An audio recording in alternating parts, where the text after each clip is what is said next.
Hello children, welcome for the 4th standard online lecture. Subject EVS 2. We were learning the chapter number 10, Baji Prabhu and the memorable battle of Golkin. We have completed the first part. Today in the second part we will continue the lesson from the year Baji defense of Golkin Pass. Okay.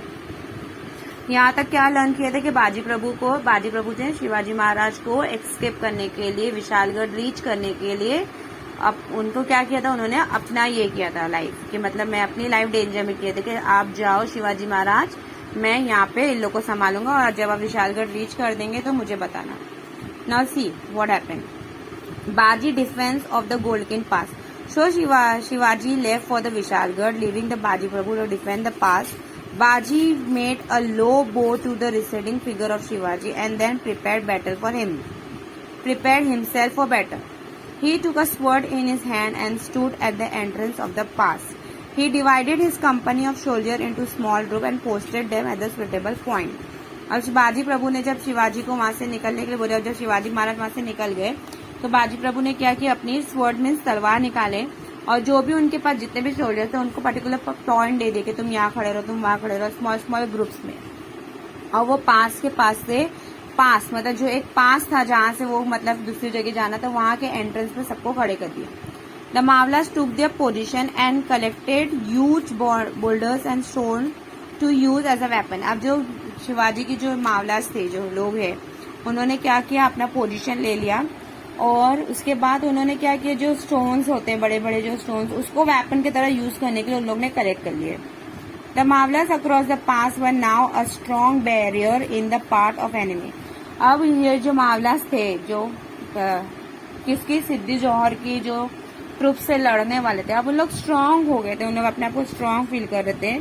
Strong barrier means, barrier मतलब रुकावट, रोकना, कि हम किसी को रोक रहे हैं. तो उन लोग ने स्टोन्स कलेक्ट करके रखे थे. By this time the enemy had reach the mouth of the pass. अब धीरे धीरे क्या हुआ, जो एनिमी थे वो कहाँ तक पहुंच गए थे, पास, जो पास था वहां के पूरा माउथ तक का, मतलब पूरा ऑलमोस्ट नियर, एकदम ही near.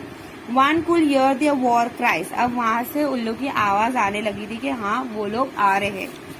Now what Baji Prabhu did, Baji addresses his troop and said, my brave soldiers and comrades, be prepared, you may die fighting but do not desert your post. अब बाजी प्रभु को पता चल गया कि अब बस बैटल स्टार्ट ही होने वाली है, पूरे ट्रूप्स आ गए हैं. तो बाजी प्रभु बोलते कि हो सकता है कि आप अपनी लाइफ मतलब आप मर जाओ ये इसके अंदर, लेकिन फिर भी आपको बहुत ब्रेव से लड़ना है. अपने आप को प्रिपेयर करके रखो कि कुछ भी हो जाए लेकिन हम अपनी जगह नहीं छोड़ेंगे, हम एकदम बहादुरी से लड़ेंगे और हमको जीतना है. Do not allow the enemy to conquer the pass. मतलब अपने एनिमी को ये पास जो है यहाँ से पास मत होने देना, मतलब उन लोग को विशालगढ़ की तरफ जाने नहीं देना, हम लोग को उन्हें कैसे भी करके रोकना है. No matter what price has to be paid. मतलब भाई कुछ भी कीमत पे हमें ये जो एनिमी है उन लोग को यहाँ रोकना है, उनको आगे बढ़ने नहीं देना है, चाहे इसके लिए जान भी देना पड़े तो वी विल गिव. ऐसा. The pass was difficult to cross. There been only narrow and a zigzag passage across. मतलब जो पास था वो कैसा था, बहुत डिफिकल्ट था और उसका जो नैरो में एकदम पतला था और जिगजैग जैसा था उसका पैसेज, जो रास्ता था वो पूरा जिगजैग था. तो मतलब वो बहुत डिफिकल्ट था. At the other and Shivaji was speeding toward the Vishalgarh. जहां से वो लोग एक तरफ आगे बढ़ रहे थे और शिवाजी महाराज किस तरफ जा रहा था, शिवाजी महाराज विशालगढ़ की तरफ बढ़ रहा था.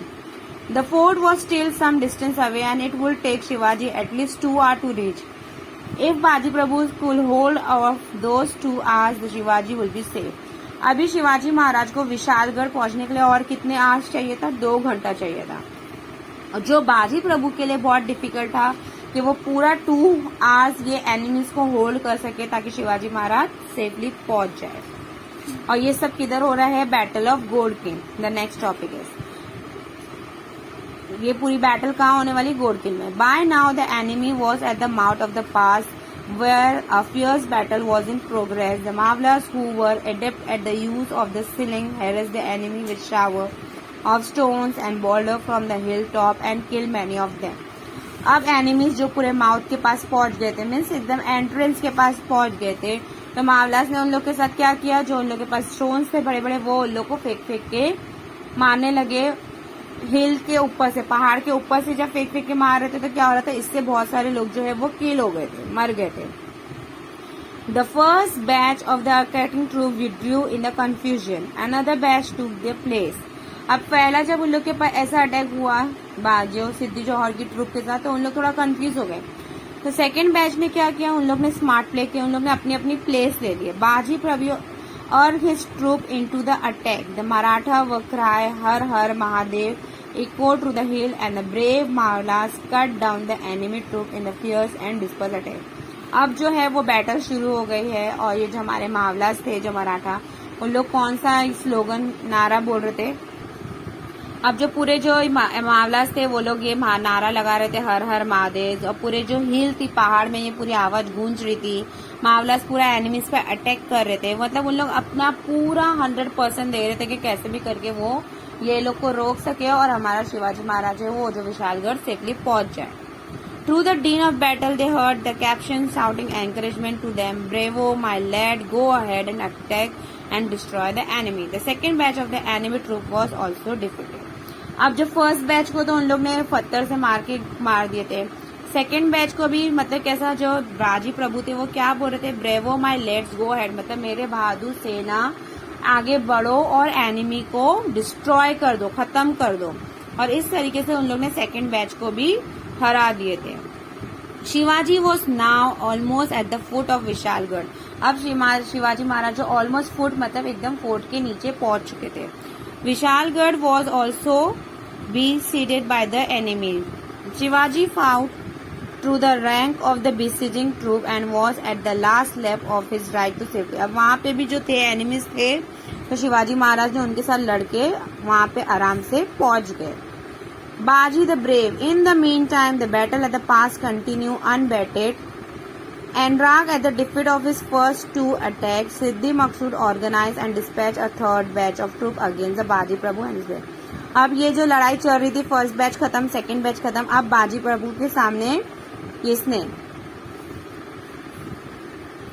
सिद्धि मकसूद, अब क्या हुआ, जो सिद्धि मकसूद था उसने अपने फर्स्ट टू बैच तो भेज चुका था, अब थर्ड बैच को भेज रहा था, अपनी थर्ड सेना को भेज रहा था बाजी प्रभु एंड हिज ब्रेव मैन के सामने। लड़ कौन था, बाजी प्रभु लड़ रहे थे और जो कुछ मावलास थे वो लोग लड़ रहे थे, तो अब थर्ड बैच आने वाला था। Though the wounded and the attacked from all the sides with the body covered with the blood, Baji would not withdraw from the pass but continue the fight। अब ऐसा था कि इतनी चोट लगी थी, इतना बॉडी में से खून आ रहा था सब कुछ, लेकिन बाजी जो थे वो अपने पोस्ट पे एकदम अड़े हुए थे कि नहीं हमको लड़ना है, पास पे तो लड़ना ही है जब तक हमारे शिवाजी महाराज पहुंचते नहीं। At the same time he argues the Mavlas to attack the enemy। Disheartened by the fearful attack, the enemy again withdrew, but the Baji was fatally wounded। He was hanging on to life just to hear the sound of gunfire from the rear। बाजी प्रभु को इतनी ज्यादा मार लग गई थी, लेकिन फिर भी वो लड़े जा रहे थे सिर्फ इसके लिए कि एक बार उनको गन की वॉइस आ जाए कि शिवाजी महाराज विशालगढ़ पहुंच गए, तो वो फिर जैसे उनको एक ये हो जाएगा कि हाँ शिवाजी महाराज पहुंच चुके हैं। Godkin became a Pavankin, and then the sound of gunfire was heard from the Vishalgarh। Maharaj has reached Vishalgarh। I have done my duty, now I can die in peace। Already बाजी प्रभु को इतनी मार लग चुकी थी कि बस वो मरने की हालत में थे, लेकिन फिर भी वो हार नहीं मान रहे थे जब तक का गन की वॉइस नहीं आएगी, जब तक वो कैसे भी लड़ते रहेंगे। एंड सडनली उनको गन की वॉइस आई, गन फायर की कि हाँ मतलब शिवाजी महाराज विशालगढ़ पहुंच गए हैं, और अब वो बोलते हैं कि बाजी प्रभु के हाँ मैंने अपनी ड्यूटी कर लिया है, अब मैं आराम से मर सकता, सुकून से, पीस में सुकून से मर सकता। So saying Baji breathed his last on his hectic battlefield. ये बोल के बाजी प्रभु ने अपने लास्ट सांस लिए और मर गए। When Shivaji heard this news on the Vishalgarh, he was greatly grieved। He exclaimed, Baji Prabhu despondently laid down his life on the battlefield in the cause of Swaraj। The Bandal gave a great battle।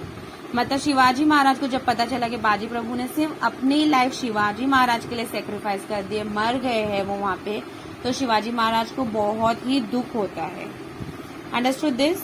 It was a cause of a brave patriot like बाजी प्रभु that Swaraj was von. अगर शिवाजी प्रभु वहाँ पे bravely नहीं लड़ते तो शिवाजी महाराज को भी शायद उन लोग किल कर दिए होते। लेकिन बाजी प्रभु ने अपनी लाइफ दे के शिवाजी महाराज को प्रोटेक्ट किए। और क्यों? क्योंकि वो स्वराज को बचाना चाहते थे, स्वराज को जिताना चाहते थे। और आज ये वो शिवाजी महाराज को लगता है कि बिकॉज ऑफ ब्रेव पेट्रियोटिक, मतलब बाजी प्रभु की वजह से स्वराज आज जीत गया है। Their blood made the Ghodkhind a place of a holy place holy in Swaraj. वो बोलते हैं कि उनके खून से ये प्लेस होली हो गई है। होली प्लेस आपको पता है किसको बोलते हैं। Ghodkhind become immortal in history as a Pavankhind. अब पवनकिन, गोडकिन को अमर नाम क्यों मिला पवनकिन? क्योंकि बाजी प्रभु ने वहां अपनी लाइफ सेक्रीफाइस किए थे शिवाजी के लिए और स्वराज के लिए। So this is the lesson कि बाजी प्रभु ने कैसा अपनी लाइफ सेक्रीफाइस की है शिवाजी महाराज के लिए और स्वराज के लिए। I hope you have understood this lesson. Thank you.